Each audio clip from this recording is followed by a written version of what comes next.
ನಮಸ್ಕಾರ. Banking book YouTube ಚಾನಲ್ಗೆ ನಿಮ್ಮೆಲ್ಲರಿಗೂ ಸ್ವಾಗತ. ಇವಾಗ ಜಸ್ಟ್ IBPS ಇಂದ ಒಂದು ಅಪ್ಡೇಟ್ ಬಂದಿರೋದು. IBPS ವತಿಯಿಂದ ಏನು ನಡೆಸಲಾಗುತ್ತಲ್ಲ, RRB ಕ್ಲರ್ಕ್ ಮತ್ತು RRB PO ಎಕ್ಸಾಮ್.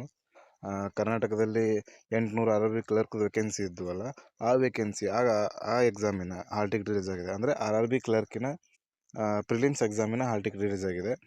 IBPS ಅಂತ ಗೂಗಲಲ್ಲಿ ಸರ್ಚ್ ಮಾಡಿ IBPS.in ಅಂತೇಳಿ ಫಸ್ಟ್ ಬರುತ್ತೆ. ಅಲ್ಲಿ ಕ್ಲಿಕ್ ಮಾಡಿದಾಗ ಇಲ್ಲಿ ಕಾಣಿಸ್ತಿದೆ ನೋಡಿರಿ, ರೀಸೆಂಟ್ ಅಪ್ಡೇಟ್ ಅಂತ. ಇಲ್ಲಿ ಅಲ್ಲಿಂದ ನೀವು ಅದ್ರ ಮೇಲೆ ಕ್ಲಿಕ್ ಮಾಡಿದ ನಂತರ ಅದು ಅಲ್ಲಿಂದ ನೀವು ಡೌನ್ಲೋಡ್ ಮಾಡ್ಕೋಬೋದು. ಓಕೆ, ಯಾರ್ಯಾರ್ದು ಎಕ್ಸಾಮ್ ಯಾವ ಡೇಟಿಗಿದೆ ಎಂಬುದನ್ನು ಡೌನ್ಲೋಡ್ ಮಾಡ್ಕೊಂಡ ನಂತರ ಕಮೆಂಟ್ ಮಾಡಿರಿ.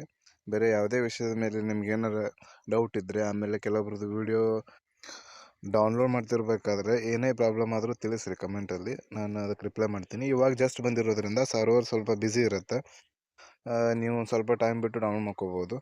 ಆಮೇಲೆ ಎಕ್ಸಾಮ್ ಡೇಟಲ್ಲಿ ಯಾವುದೇ ರೀತಿ ಚೇಂಜಸ್ ಆಗಿಲ್ಲ ಅನಿಸುತ್ತೆ. ಇನ್ನೊಂದು, ಕೆಲವೊಬ್ರು ಏನು ಮಾಡ್ತೀರಾ, ಸರ್ ನಂದು ಹಾಲ್ ಟಿಕೆಟ್ ಡೌನ್ಲೋಡ್ ಆಗ್ತಿಲ್ಲ, ಲಾಗಿನ್ ಕ್ರೆಡೆನ್ಷಿಯಲ್ ಇನ್ವ್ಯಾಲಿಡ್ ಅಂತ ಬರ್ತಿದೆ, ಆ ರೀತಿ ಅಂತ ಹೇಳ್ತಿರ್ತೀರ. ಅದರಲ್ಲಿ ಏನು ಪ್ರಾಬ್ಲಮ್ ಆಗಿರುತ್ತೆ ಅಂತಂದರೆ, ನೀವು RRB PO ಕೂಡ ಅಪ್ಲೈ ಮಾಡಿರ್ತೀರ, RRB ಕ್ಲರ್ಕ್ ಕೂಡ ಅಪ್ಲೈ ಮಾಡಿರ್ತೀರ. ಅದಕ್ಕೋಸ್ಕರ ಅಲ್ಲಿ ಏನಾಗುತ್ತೆ, RRB ಕ್ಲರ್ಕಿಗೆ RRB POದು ರೋಲ್ ನಂಬರು, RRB POಗೆ RRB ಕ್ಲರ್ಕ್ ರೋಲ್ ನಂಬರ್ ಈ ರೀತಿ ಹಾಕೋದ್ರಿಂದ ಅದು ಮಿಸ್ಟೇಕ್ ಆಗುತ್ತೆ. ಅದಕ್ಕೋಸ್ಕರ ಅಲ್ಲಿ ನಿಮ್ಗೆ ಮೇಲ್ ಬಂದಿರುತ್ತೆ, ಆ ಮೇಲಲ್ಲಿ ಕರೆಕ್ಟಾಗಿ ನೋಡಿಕೊಂಡು RRB ಕ್ಲರ್ಕಿಂದ ಇತ್ತು ಅಥವಾ ಇದರದೈತು ನೋಡ್ಕೊಳ್ರಿ. ಕ್ಲರ್ಕ್ ಯಾವ ರೀತಿ ಬರುತ್ತೆ, CRP CSC ಅಂತೇಳಿ, ಕಸ್ಟಮರ್ ಸರ್ವಿಸ್ ಅಸೋಸಿಯೇಟಿವ್ ಅಂತೇಳಿ, ಆ ರೀತಿ ಬರುತ್ತೆ. ಆ ಡಾಟಾವನ್ನು ಎಂಟರ್ ಮಾಡಿ ನೋಡ್ಬೋದು. ಇವಾಗ ಸ್ವಲ್ಪ ಸರ್ವರ್ ಬ್ಯುಸಿ ಐತೆ. ನೆಕ್ಸ್ಟ್ ನಿಮ್ಗೆ ಏನಾದ್ರು ಡೌನ್ಲೋಡ್ ಮಾಡೋದು ಪ್ರಾಬ್ಲಮ್ ಆದರೆ ನಾನು ಒಂದು ವಿಡಿಯೋ ಮಾಡಿ ಹಾಕ್ತೀನಿ, ನಿಮ್ಗೆ ಅದು ಬೇಕಂದರೆ ಕಮೆಂಟ್ ಮಾಡಿರಿ.